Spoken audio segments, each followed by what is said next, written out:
ပြည်နယ်ကျုံတိုးမြို့နယ်ကို KNL နဲ့မဟာမိတ်တပ်ဖွဲ့များကပိတ်ဆို့တိုက်ခိုက်မှုများကြောင့်မူးယစ်ဆေးဝါးနှင့်ချမ်းသာနေသည့် BGF ဗိုလ်မောင်ဝင်းအောင်မိသားစုနှင့်တပ်ဖွဲ့ဝင်များမော်လမြိုင်နှင့်ဖားအံဘက်သို့ထွက်ပြေးတိမ်းရှောင်နေရကြောင်းဒေသခံပြည်သူများကပြောဆိုခဲ့ပါသည်။ထို့သောတိုက်ခိုက်မှုများကြောင့်ကျုံတိုးမြို့နယ်တစ်ဝိုက်မူးယစ်ဆေးဝါးလောင်စာဝိုင်းနှင့်ဂိတ်ထိုင်ငွေညှစ်မှုများလှုပ်ဆောင်နေသည့် BGF ကရင်နှင့်ကြားစောက်တပ်ဖွဲ့တပ်စုအပေါင်းအဖများအင်အား50ခန့်သည့်မော်လမြိုင်နှင့်ဖားမြို့နယ်ဘက်သို့ထွက်ပြေးတိမ်းရှောင်နေရကြောင်းသိရပါသည်။ဧပြီလ15ရက်နေ့ KNL မဟာမိတ်ပူးပေါင်းတပ်ဖွဲ့များကကျုံတိုးကုက္ကရီလမ်းမရှိ BGF ဗိုလ်မောင်ဝင်းအောင်၏ဂိတ်ယုံမူးယစ်ဆေးဝါးဖြန့်သည့်နေရာများနှင့်ကုန်ကငွေတောင်းဂိတ်များနေရာများဖြစ်သည့်လေးတိုင်းချောင်းပြငါးချံကုန်းဂိတ်များကိုတိုက်ခိုက်သိမ်းပိုက်၍ဖျက်ဆီးလိုက်သည့်အတွက်ဂိတ်များကိုစွန့်လွှတ်၍ထွက်ပြေးရပြီးတပ်ဖွဲ့ဝင်များလိုက်ထွက်ပြေးတိမ်းရှောင်နေရကြောင်းသိရပါသည်။အဆိုပါကျုံတိုးခြေဆိုင် BGF တပ်ဖွဲ့ဝင်ဗိုလ်မောင်ဝင်းအောင်ဆိုသူသည်ရခင်ကကျုံတိုးမြို့တွင်စက်ကအငါမောင်းသူဖြစ်ပြီး KNU KNL PC ငင်းညရေးကောင်စီဖွဲ့ဝင်များတို့ဝင်ရောက်လာကမူရစ်ဆေးဝါးပို့ဆောင်ဆက်သွယ်ရေးမှုဖြစ်အရှိတောင်တိုင်းဌာနဆုံးမှလာရောက်၍ဖမ်းဆီးခံရသူငွေကျပ်300ချီလက်ထိုး၍ပြန်လည်လွတ်မြောက်လာသူဖြစ်ပြီးလိုင်းပွဲမြို့နယ် BGF တပ်ဖွဲ့ဝင်များတို့ဖက်ပြောင်းဝင်ရောက်လာကကျုံတိုးမြို့နယ် BGF ဖြစ်လက်ငွေပေး၍ဘိုးစင်ရာတို့ကိုရယူကမြစ်ဖြစ်သူမြင့်အောင်ကိုထပ်မံဘိုးရာတို့ဖြင့်တပ်ဖွဲ့ဝင်လှုပ်ဆောင်စေပြီးနောက်ကျုံတိုးမြို့နယ်ကျေးရွာများကိုတရားမဝင်လောင်းကစားဂိမ်းများအာဝါဒီပွဲမူရစ်ဆေးဝါးဖြန့်ဖြူးရောင်းချရေးနှင့်တရားမဝင်လုပ်ငန်းမျိုးစုံကိုလှုပ်ဆောင်နေသူဖြစ်ကြောင်းသိရပါသည်။ဒါ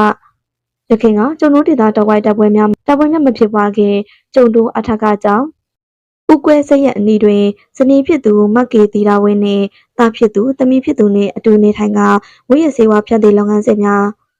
လှုပ်ဆောင်လာပြီးလာရောက်ဝယ်ယူသုံးစွဲသူများလူငယ်များရဲတရင်ပေးဖမ်းဆီးခံခြင်း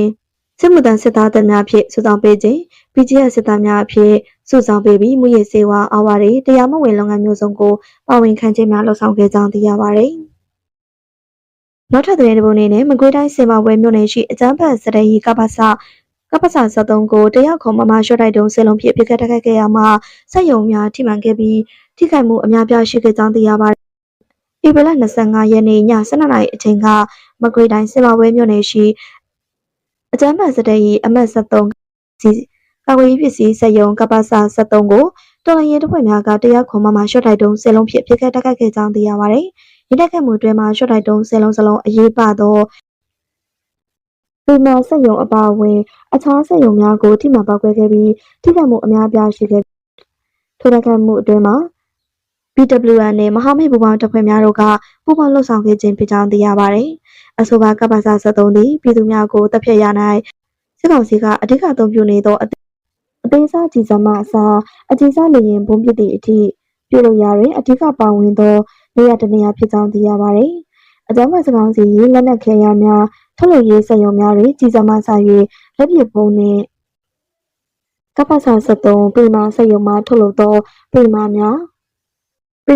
ကိုအသုံးပြုနေရသည့်အတွက်ထိုစက်ရုံပျက်စီးပါက၎င်းကိုမိကို၍ထုတ်လုပ်နေသောကပ္ပစ3ကပ္ပစ5ကပ္ပစ9ကပ္ပစ12ကပ္ပစ15ကပ္ပစ19နှင့်ကပ္ပစ21တို့၏ထုတ်လုပ်ရေးများလည်းထိခိုက်နိုင်မည်ဖြစ်ကြောင်းသိရပါသည်။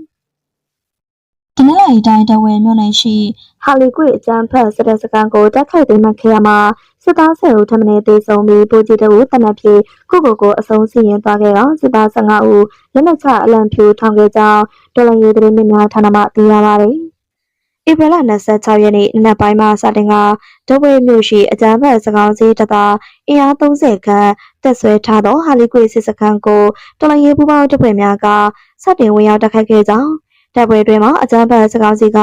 လေရင်ဖြင့်စတိုက်ပုံကျဲတိုက်ခိုက်မှုကြောင့်မိုးလယ်ပိုင်းတွင်တိုက်ပွဲများခဏငြိမ်သက်ခဲ့ကြောင်းသိရပါသည်။ယင်းနေ့ညနေပိုင်းတွင်တော်လှန်ရေးတပ်ဖွဲ့များကထပ်မံ၍ထိုးစစ်ဆင်တိုက်ခိုက်ခဲ့မှုတွင်စခန်းတစ်ခုလုံးအပိသက်သိမ်းပိုက်ရရှိခဲ့ကြောင်းတိုက်ပွဲတွင်မှာလည်းစစ်ကောင်စီဘက်မှစစ်ကောင်စီတပ်သား10ဦးထပ်မံသေဆုံးခဲ့ကြောင်းသိရပါသည်။ထို့ပြင်တိုက်ပွဲတွင်မှာသေဆုံးခြင်းမရှိသောအကြမ်းဖက်စစ်ကောင်စီတပ်သားများက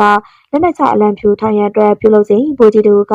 တနက်ဖြစ်ကိုပြစ်သက်၍အဆုံးစီရင်ခဲ့ကြောင်းစစ်ကောင်စီတပ်သား15ဦးမှလည်းလက်နက်ချ၍အလံဖြူထောင်ခဲ့ကြောင်းသိရပါသည်။ထို့ပြင်တိုက်ပွဲဖြစ်ပွားနေချိန်တွင်မှာ